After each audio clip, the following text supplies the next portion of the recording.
Only exam trick YouTube channel में मैं आपका तहे दिल से स्वागत करता हूं। चलिए दोस्तों, आज का वीडियो जो है फिर से हम शुरुआत कर रहे हैं मैकेनिक डीजल का ये ट्रेड थ्योरी करवाने का। और इसमें जो है हम क्या करवाने वाले हैं, थोड़ा सा क्या करवाने वाले हैं ध्यान दीजिएगा। पहला चैप्टर जो है हम आपको करवाने वाले हैं इंजन का परिचय। इसमें किस तरह का क्वेश्चन होगा, तो लघुत्तरीय प्रश्न होंगे, यानी वन लाइनर टाइप के प्रश्न होंगे, उस तरह से जो है प्रश्न होंगे। और पहला चैप्टर जो है आज हम आपको देने वाले हैं, तो चलिए लास्ट तक बने रहिएगा, बहुत इंपॉर्टेंट वीडियो है। एक डीजल इंजन में पिस्टन के रेसिप्रोकेटिंग मोशन को क्रैंकशाफ्ट के द्वारा रोटेरी मोशन में बदला जाता है। इस प्रकार के इंजन को रेसिप्रोकेटिंग इंजन कहते हैं।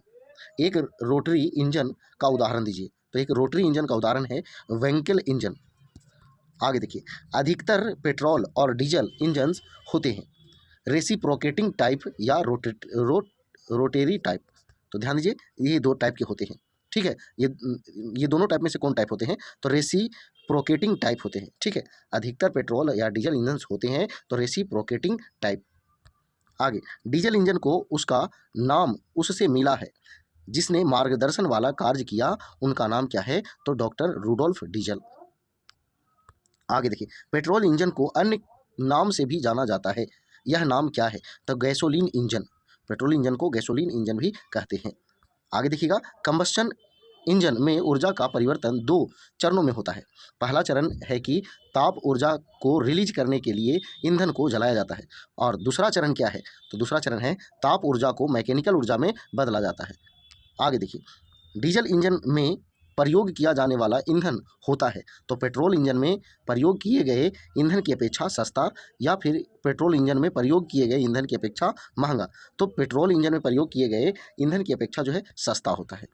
आगे देखिए, स्टीम इंजन लोकोमोटिव को डीजल इंजन लोकोमोटिव या पेट्रोल इंजन लोकोमोटिव के द्वारा बदला गया है। तो ये जो है डीजल इंजन लोकोमोटिव के द्वारा बदला गया है।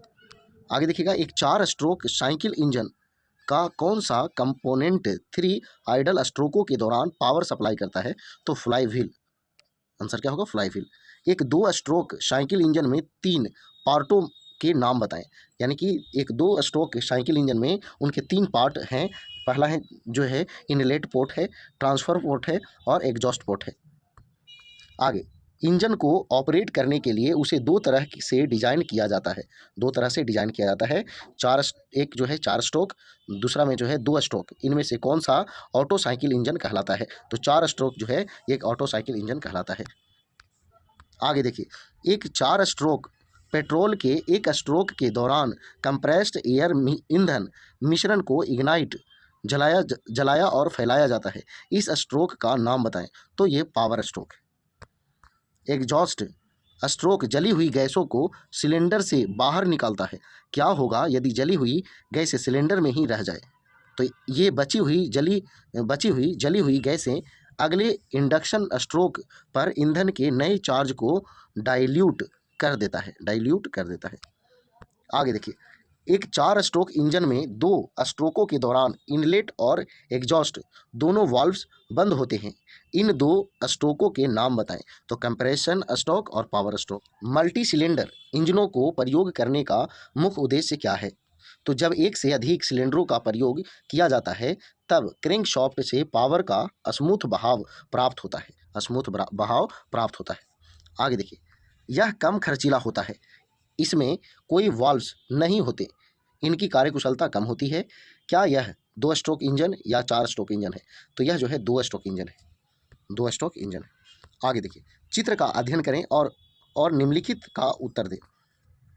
देखिए, एक में दिया हुआ है दर्शाए गए इंजन की के वर्किंग साइकिल का क्या नाम है। दूसरा में है parts A B C D को पहचाने, ABCD को पहचाने। देखिए, उत्तर में दिया हुआ है, पहला का उत्तर होगा 2 स्ट्रोक साइकिल इंजन।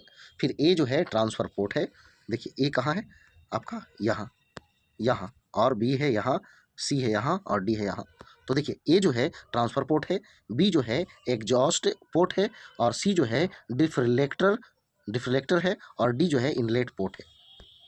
आ गया ये चित्र में एक 4 स्ट्रोक इंजन की एक विशिष्ट लेआउट को दिखाया गया है।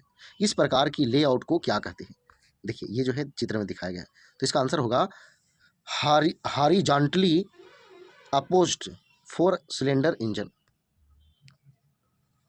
Horizontally opposed 4 cylinder engine.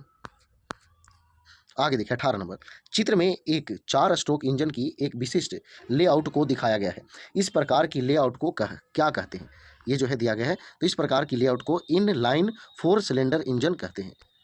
आगे देखिए, इसमें अधिक आइडल स्ट्रोक होते हैं, इसमें अधिक पार्ट्स होते हैं, यह भारी होता है। क्या यह 2 स्ट्रोक इंजन होगा या 4 स्ट्रोक इंजन होगा? तो यह जो है 4 स्ट्रोक इंजन होगा।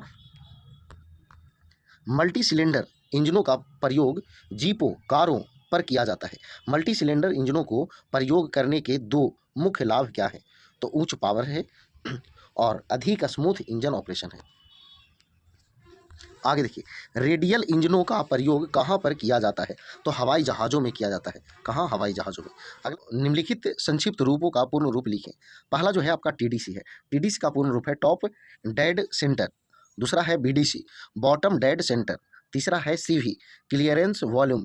और चौथा है एसवी, यानी स्वेप्ट वॉल्यूम। आगे देखिए, कंप्रेशन अनुपात के लिए सूत्र लिखें। तो सूत्र क्या है? Swept volume plus clearance volume बटा क्लियरेंस वॉल्यूम। तो ये जो है आंसर है। आगे देखिए, ओवरलैप अवधि क्या है? ओवरलैप अवधि क्या है? तो एग्जॉस्ट स्ट्रोक के अंत और सक्शन स्ट्रोक के शुरू में दोनों वॉल्व्स निश्चित डिग्रियों के लिए खुले रहते हैं। जिस अवधि के लिए दोनों वॉल्व्स खुले रहते हैं उसे वॉल्व ओवरलैप कहते हैं। वॉल्व ओवरलैप कहते हैं मतलब कि एग्जॉस्ट स्ट्रोक का अंत पहुंचने वाला है और सक्शन स्ट्रोक शुरुआत होने वाला है, उस दौरान जो है दोनों वॉल्व्स जो खुले हुए रहते हैं, तो वही जो है क्या कहलाता है? तो वॉल्व ओवरलैप अवधि कहलाता है, जितना देरी के लिए खुला रहता है। 30 नंबर क्वेश्चन, आईसी इंजनों का मुख्य लाभ यह है कि इसमें उच्च पावर घनत्व होता है। इसका अभिप्राय क्या है? इसका अभिप्राय यह है कि अपेक्षाकृत छोटा इंजन काफ़ी अधिक पावर उत्पन्न कर सकता है। आगे देखिए, ईसी इंजनों को शीघ्रता से स्टार्ट और रोका नहीं जा सकता है। तो ये सही बात है, इसे जो है शीघ्रता से स्टार्ट या फिर रोका नहीं जा सकता है। अगला क्वेश्चन है, 4 स्ट्रोक इंजन में स्केवेंजिंग की कोई समस्या नहीं होती है। तो सही बात है, नहीं होती है।